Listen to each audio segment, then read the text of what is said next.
સુરતના ઇન્ટરનેશનલ એરપોર્ટથી થાઇલેન્ડની સીધી ફ્લાઇટ શરૂ થઈ છે, જેમાં એર ઇન્ડિયા એક્સપ્રેસની ચેન્નઈ સુરત બેંગકોક ફ્લાઇટને પહેલા જ દિવસે 98% પેસેન્જર મળ્યા છે. પહેલા દિવસે જ ઉપડેલા પેસેન્જર સીધા જ સુરતથી થાઇલેન્ડની ધરતી પર ઉતર્યા હતા.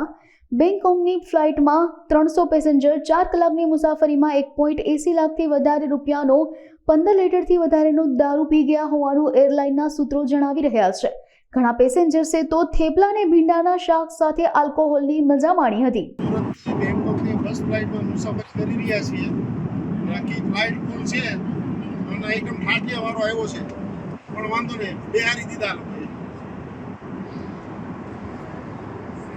આ લોકો પણ આલ્કોહોલ પૂરું થઈ ગયું. ફ્લાઇટમાં નાસ્તો બાસ્તો આવી સેલ અમે કોઈ જોઈ નથી.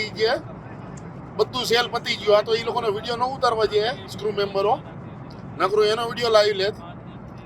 નાસ્તો નહીં, કોઈ આલ્કોહોલ નહીં, બિયર નહીં, હતું બધું જ હતું, પતી ગયું, ફિનિશ. મેં કીધું તમારે સુરતની ફ્લાઇટ હોય એટલે તૈયારી રાખવાની જ. મેં કીધું ભલે પૈસા લ્યો પણ બધાને આપવાનું બધું બરોબર ને. મારે તમે વિડીયો બધાનો લેવો છે પણ લેવાય એમ નથી, કારણ કે કોઈક ચાઇનાનું કંઈ નહીં હોય, કોઈક ભૂતાનનું કંઈ નહીં આવ્યું હોય ને પછી ડિસ્પ્લે થઈ જાય તો વિડીયો કેમ લેવો? એટલે એ બધાના વતી હું બોલી જાઉં છું, સમજી ગયા. આ સુરતથી બેંગકોકની ફ્લાઇટ ચાલુ થઈને તમારું શું કેવું છે? બહુ સારી ફિલિંગ થતી છે. બોમ્બે તો નહીં જવું પડે, ધક્કો તો નહીં ખાવું પડે. બધું સારી છે ને, મજા આવે છે ને. નંબર કાકા. આ સુરત એરપોર્ટથી ડાયરેક્ટ બેંગકોકની ફ્લાઇટ ચાલુ થઈ, એના વિશે તમારું શું કહેવાનું છે? સૌથી મોટી વસ્તુ છે કે સુરતથી મુંબઈ જવાના જે 5 થી 6 કલાક જે બગાડતા હતા ટ્રાફિકના, એ બગાડવાના બંધ થઈ ગયા અને મુસાફરી જે છે એ ખૂબ સારી ક્વોલિટીની થઈ ગઈ અને ખરેખર વ્યવસ્થા ઘણી સારી છે.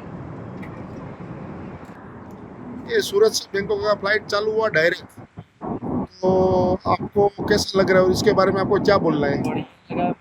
मैं 4 बार जाऊँ, अब तो पहली बार जा रहे हैं. मस्त मजा आ रहा है. आगे और भी जाएंगे, मजे लेंगे.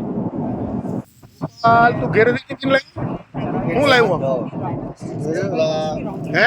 ભીંડા શાક, થેપલા ભીંડા. અરે વાહ વાહ વાહ, થેપલા ભીંડા અને થેપલા. વાહ ગોપાલ વાહ. અરે તારી જાતને મારે થેપલા ભીંડા. હું તો લુખા થેપલા કઈ ભીંડા ને હોય તો હાલ છે. તું તારી એ છે તમને ભીંડું છે તમારે. એ તારી એ જીગા જોતો ખરો તું. સુરતની ફ્લાઇટમાં આવે થેપલા આવવા મજા આવે. થેપલા ને ભીંડા. હા ઈ તો ચાલુ જ છે, ઈ તો ચાલુ જ છે ભાઈ.